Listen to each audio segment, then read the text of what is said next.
और साथ ही हमारे साथ nprasad.in के CEO एन प्रसाद जुड़ेंगे बेंगलुरु से। आप दोनों मेहमानों का बहुत बहुत स्वागत है कार्यक्रम में। अनुज, पहला सवाल आपसे कि गोल्ड में जिस तरह से यहाँ पर एक रेंज बाउंड ट्रेड हो रहा है, ऐसे में इंट्राडे में किस तरह का ट्रेड करना बेहतर होगा? मिथुन, गुड मॉर्निंग। अगर देखें तो आज इंपॉर्टेंट डाटा आने हैं इवनिंग सेशन में यूएस से, तो मार्केट मुझे लगता है कि अभी एक रेंज में ही रहेगा। डाटा आने के बाद मार्केट थोड़ा सा वोलेटाइल हो सकता है। हालांकि अगर हम देखें तो गोल्ड में बाय ऑन डिप्स की स्ट्रेटेजी यहाँ बन सकती है। हमने देखा है कि मार्केट कहीं ना कहीं लोअर लेवल पे सपोर्ट लेती हुई दिखाई दी है, तो हमें लगता है कि इंट्राडे पर्सपेक्टिव से गोल्ड के अंदर बाइंग कर सकते हैं करीबन 28,650 के आस। टारगेट करीबन 28,850, 28,900 तक मिल सकते हैं। ओके, हमारे साथ एन प्रसाद भी जुड़े हैं nprasad.in के। एन प्रसाद, आपका कमेंट बुलियन मार्केट के ऊपर क्या होगा? जो फेड की तरफ से लगातार जो बातें कही जा रही हैं, न्यूयॉर्क फेड प्रेसिडेंट का ये बयान आया कि दरें बढ़ाने में सावधानी बरतने की जरूरत है, और आज महत्वपूर्ण आंकड़े आने हैं यूएस में, जॉब रिपोर्ट आनी है। उससे पहले मार्केट की चाल आप क्या देख रहे हैं?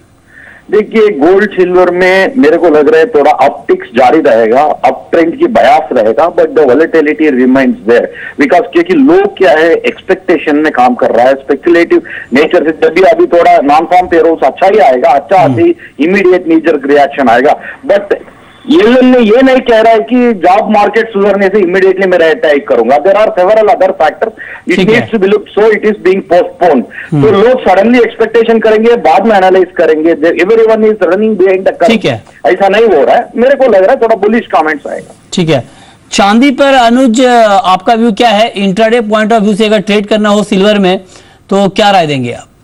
देखिए, सिल्वर में भी देखें तो कहीं ना कहीं लोअर लेवल पे बाइंग देखने को मिली है। मार्केट नीचे लेवल पे सस्टेन नहीं कर पा रहा, तो टेक्निकल कॉल मुझे लगता है कि सिल्वर में बाइंग रहेगा। करीबन 36,500 के अराउंड बाय करके चले, ऊपर टारगेट करीबन 37,200 तक देखने को मिल सकता है। तो बाय ऑन डिप्स की भी स्ट्रेटेजी इसमें यूज कर सकते हैं। ठीक है, क्रूड में गिरावट बढ़ गई है और $38 के करीब है WTI क्रूड का भाव। ब्रेंट का भाव 40 के करीब है, और मार्च में एक साल की सबसे बड़ी मासिक तेजी आई थी कच्चे तेल में, लेकिन अब वो यहाँ पर कम होती हुई दिख रही है। फिलहाल एनसीएक्स पर करीब 0.2% की गिरावट आई है।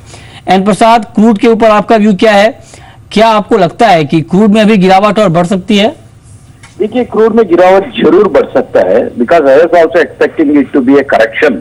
जैसा ऊपर में टॉप बनाया 2800 का करेक्शन लग रहा था, इकोनॉमिक इंडिकेटर्स और रेट है कि डॉलर वीकनेस सब देखे। लेकिन एक बड़ा खतरनाक न्यूज आया है थर्सडे वेडनेसडे को, दैट क्रूड की रैली इसलिए आया था क्योंकि आउटपुट फ्रीज हुआ था ओपेक देशों का। लेकिन अभी रिपोर्ट आया है ओपेक का जो प्रोडक्शन है वो इंक्रीज हुआ है। इसका मतलब no one is complaining that output freeze.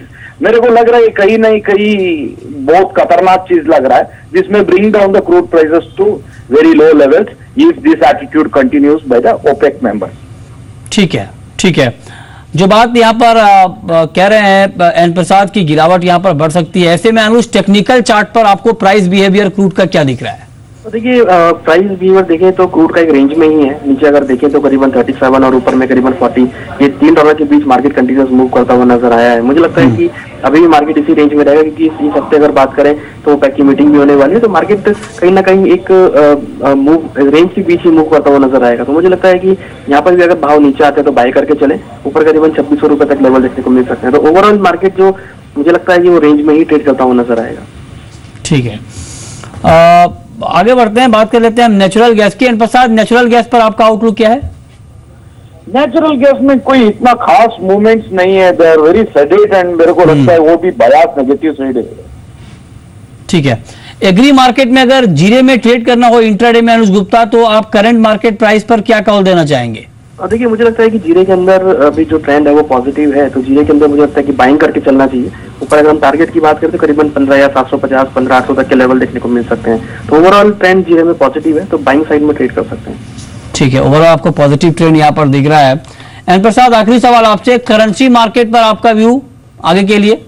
Currency market में देखिए, रेट कट की जो है अगर 50 बेसिस पॉइंट करता है थोड़ा रुपया और अप्रिशिएट हो जाएगा। मेरे को लग रहा है अगर 25 बेसिस पॉइंट करता है इधर से थोड़ा बहुत वीकनेस है, वेरी सिक्योरली ट्रेड होगा। ओके, चलिए, बहुत बहुत शुक्रिया एन प्रसाद आपका, अनुज गुप्ता आपका भी इस पूरी जानकारी के लिए। लेकिन अगर आप पोजिशनल ट्रेड करना चाहते हैं तो कॉपर में आप 318